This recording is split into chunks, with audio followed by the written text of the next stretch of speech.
Haleluya, haleluya.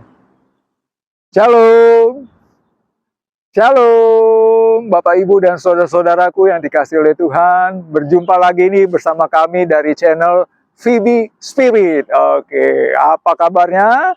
Gimana kabarnya? Kami terus berdoa dan berharap kita semuanya dalam keadaan sehat.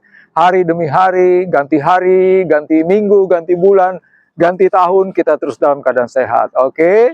Nah, puji Tuhan, kita sudah dipertemukan lagi oleh Tuhan, meskipun kami menjumpainya atau bertemu dengan Bapak Ibu Saudara-saudara melalui tayangan video ini. Tuhan, yuk mari, saya mau mengajak kita bersekutu dengan Tuhan. Semangat, oke? Buka hati saudara, buka Alkitab saudara, ya. Siapkan Alkitab saudara, buka dari kitab Bilangan 21.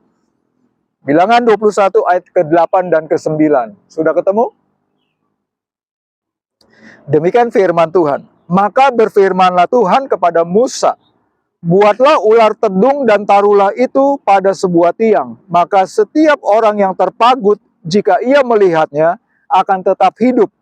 Lalu Musa membuat ular tembaga dan menaruhnya pada sebuah tiang. Maka jika seseorang dipagut ular dan ia memandang kepada ular tembaga itu, tetaplah ia hidup.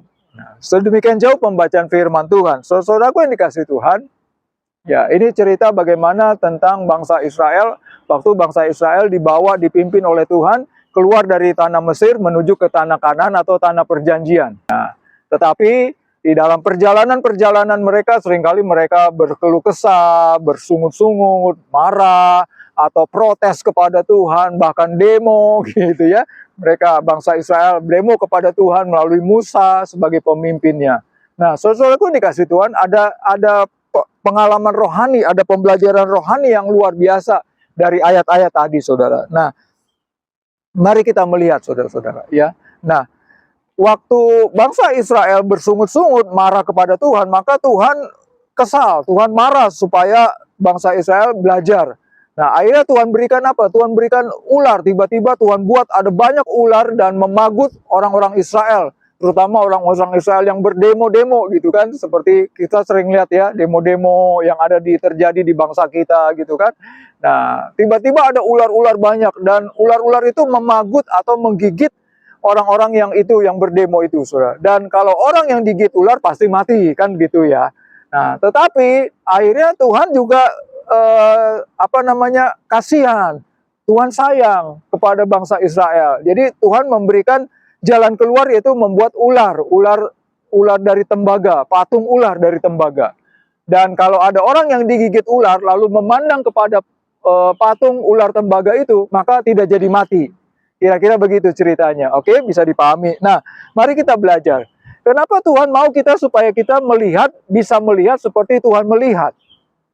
Kenapa, saudara? Karena kalau kita gagal atau kita tidak bisa melihat seperti Tuhan melihat di dalam kehidupan perjalanan hidup kita, maka itu yang membuat hidup kita stagnan atau stagnasi, atau berputar-putar seperti bangsa Israel. Bangsa Israel harus berjalan memutari padang gurun itu sampai akhirnya masuk ke tanah perjanjian atau tanah Kanaan. Bisa dipahami, saudara-saudara. Nah, kita mau belajar, saudara. Jadi, penting bagi kita untuk kita bisa melihat seperti Tuhan melihat, supaya kita tidak berputar-putar hidup kita. Tahun demi tahun, memasuki tahun baru 2026, ya masih mutar-mutar. Tahun 2025 mutar-mutar, nanti tambah tahun lagi 2027, 2028, mutar-mutar di situ-situ gitu kan. Bisa dipahami ya? Oke, atau stagnan. Stagnan itu artinya tidak bertumbuh, tidak bertambah, begitu-begitu aja. Ya, sepanjang hidup kita hanya jadi office boy, kita hanya jadi staf biasa, kita tidak mengalami peningkatan-peningkatan, kita tidak dibawa naik oleh Tuhan ke level yang lebih atas. Kenapa? Artinya stagnan, karena kita nggak bisa melihat seperti Tuhan melihat.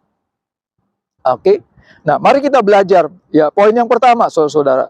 Nah, poin yang pertama kita belajar begini, ya. Semarah-marahnya Tuhan, sekesal-kesalnya Tuhan, walaupun Tuhan murka kepada bangsa Israel karena mereka bersungut-sungut, mereka kesal, mereka demo dengan Tuhan. Awalnya Tuhan memang kesal, tapi kemudian Tuhan penuh belas kasihan. Artinya Tuhan nggak jadi. Tuhan kembali mengasihi bangsa Israel.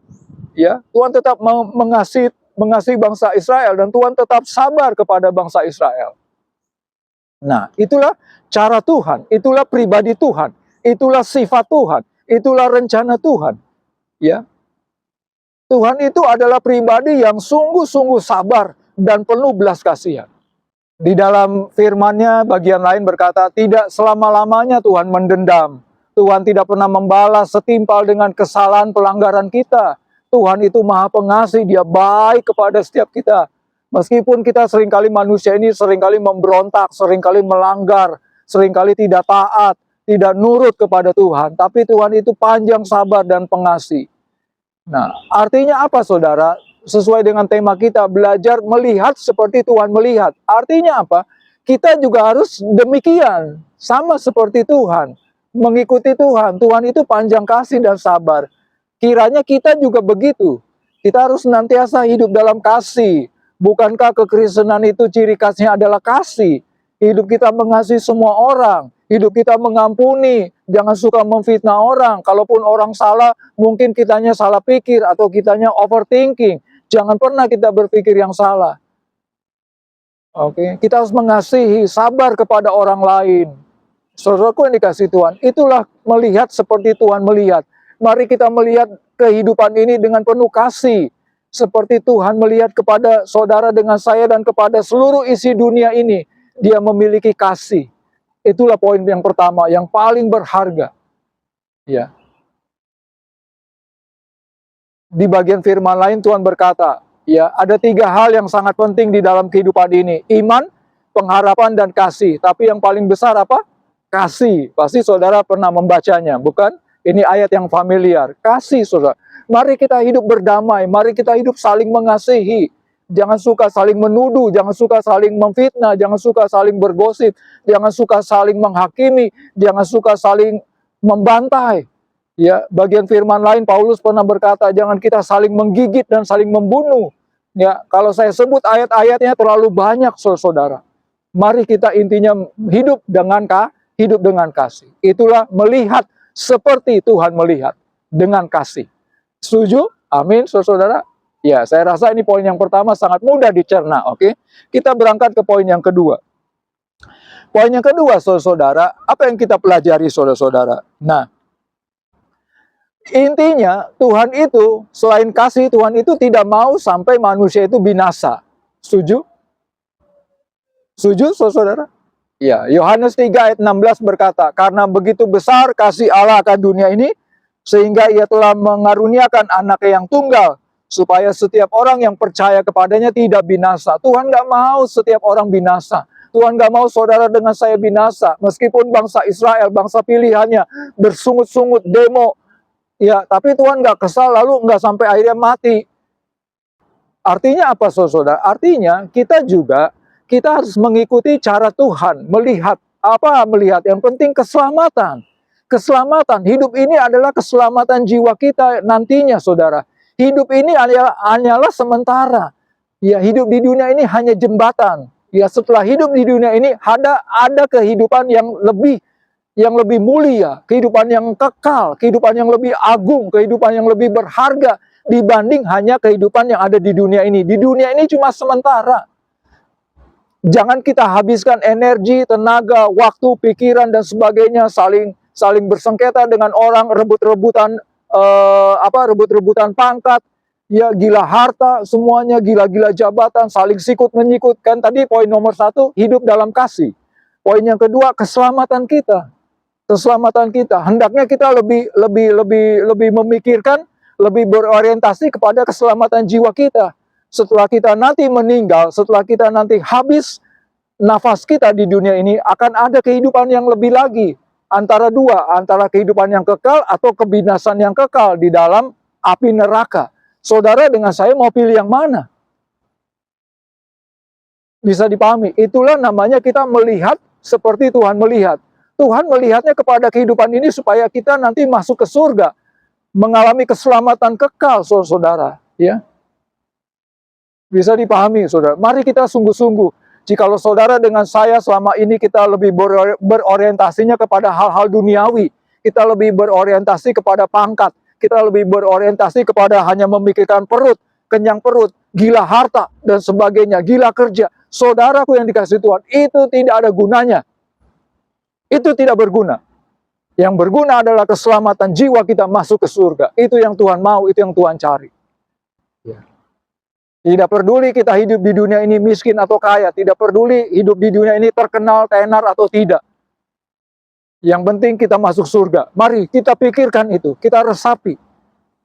Kita renungkan dan kita fokuskan hidup kita kepada mencari keselamatan. Jikalau saudara dengan saya selama ini kita masih jauh dari Tuhan. Kita belum serius menjalani hidup ini dengan Tuhan. Kita belum hidup kudus. Kita belum hidup secara benar. Mari bertobat. Terima Tuhan Yesus. Kembali kepada Tuhan Yesus. Buka hati saudara. Undang Tuhan Yesus masuk ke dalam hidup saudara. Maka Tuhan akan memulihkan hidup saudara. Dan memberikan jaminan hidup kekal. Hidup kekal masuk ke surga. Oke. Firman Tuhan di Alkitab berkata demikian di dalam Kisah Para Rasul. Di bawah kolong langit ini tidak ada nama yang kepadanya nama itu kita bisa diselamatkan. Hanya satu nama yang bisa menyelamatkan. Siapa? Yesus Kristus. Dialah yang bisa menyelamatkan kita. Tidak ada nama-nama lain lagi. Bisa dipahami saudara. Ayo mari pikirkan keselamatan jiwa kita. Kita tidak tahu sampai kapan hidup kita ini. Mungkin hari ini, mungkin besok, mungkin bulan depan, mungkin tahun depan. Pikirkan keselamatan kita. Poin yang ketiga, yang terakhir. Oke, saudaraku yang dikasihi Tuhan. Ya, Tuhan dari perjanjian lama dalam Alkitab, dari perjanjian lama sampai perjanjian baru, Tuhan selalu bekerja melalui hamba-hambanya. Tuhan bekerja melalui pemimpin-pemimpin rohani yang Tuhan pilih. Ya, waktu Tuhan membawa bangsa Israel keluar dari tanah Mesir, Tuhan pakai Musa. Penggantinya Musa ada Yosua. Lalu di cerita-cerita bagian lain juga ada Nabi Elisa, ada Nabi Elia, Nabi Nathan, dan sebagainya. Ya, di dalam perjanjian baru juga ya, setelah Tuhan Yesus ada para rasul, Paulus, semuanya memimpin jemaat-jemaat. Tuhan selalu bekerja melalui para pemimpin-pemimpin rohani, hamba-hamba Tuhan. Karena kenapa? Karena hamba-hamba Tuhan itu adalah orang pilihan Tuhan. Diberikan otoritas, diberikan pengurapan, diberikan kemampuan untuk mengarahkan jemaat. Artinya apa, saudara? Artinya kita pun harus demikian. Kita harus mau tunduk, kita harus mau taat, kita harus ada di bawah pimpinan seorang pemimpin rohani. Jikalau saudara dengan saya selama ini kita belum ada di bawah pemimpin rohani kita belum punya pemimpin rohani, kita belum punya hamba Tuhan yang bisa membela kita, menolong kita, carilah saudara-saudara. Itulah cara Tuhan melihat. Jadi kesimpulannya, bagaimana kita bisa melihat seperti Tuhan melihat? Melalui hamba Tuhan. Kita dekat dengan hamba-hamba Tuhan, kita dekat dengan pemimpin-pemimpin rohani. Kalau ada pergumulan, kita sharingkan dengan dia. Kita tanya dengan dia, sebaiknya kita melangkah bagaimana? Sebaiknya bisnis saya bagaimana? Sebaiknya anak saya kuliah di mana? Sebaiknya sekolah anak-anak saya bagaimana? Dan selanjutnya, dan selanjutnya. Saudara yang dikasihi Tuhan, itulah cara Tuhan bekerja di dalam kehidupan ini. Bisa dipahami? Jadi kesimpulannya adalah melihat seperti Tuhan melihat. Yang pertama adalah Tuhan itu penuh kasih. Maka hidup kita juga harus saling mengasihi. Yang kedua, Tuhan hanya berorientasi kepada keselamatan jiwa. Maka kita juga harus memikirkan keselamatan jiwa kita supaya masuk ke surga. Yang ketiga, Tuhan bekerja melalui hamba-hambanya, orang-orang yang dia pilih. Untuk mengiring, untuk melayani, untuk membina, untuk mengarahkan, untuk menolong jemaat umat Tuhan. Mari kita sungguh-sungguh. Kita mau datang kepada Tuhan, saudara. Ya. Mari kita aminkan pelajaran kita pada kesempatan kali ini. Kita satukan hati, kita berdoa. Dan kalau saudara mau mengundang Tuhan Yesus masuk, buka pintu hati saudara, ikuti doa saya. Bapa di surga, kami bersyukur untuk kebenaran firman-Mu. Kali ini Bapa ajar kami, supaya kami bisa melihat seperti Engkau melihat. Kami mau hidup dengan penuh kasih seperti Engkau Tuhan Yesus, saling mengasihi. Kami mau memikirkan sungguh-sungguh keselamatan jiwa kami kelak, apakah masuk surga atau tidak masuk surga. Tuhan, dan yang ketiga, kami mau taat, kami mau ikuti setiap hamba-hamba Tuhan, pemimpin-pemimpin rohani yang Tuhan sudah berikan kepada kami. Ini doa kami Bapa di surga. Berkati Bapa bila mana Engkau melihat ada pemirsa penonton yang membuka hatinya dan Tuhan Yesus, mereka mau mengundang Engkau Tuhan. Mereka mau berbalik kepada Engkau dalam nama Tuhan Yesus. Dalam nama Tuhan Yesus. Bapa berkati jamaah. Terima kasih Bapa. Berkati seluruh penonton dimanapun Tuhan Yesus. Dalam nama Tuhan Yesus, kami sudah berdoa dan mengucap syukur. Haleluya. Amin. Akhir kata, saya mewakili dari pengurus besar Yayasan Visi Berkat bagi Indonesia. Mengucapkan terima kasih buat perhatiannya. Dan sampai bertemu lagi di lain kesempatan. Tuhan Yesus memberkati.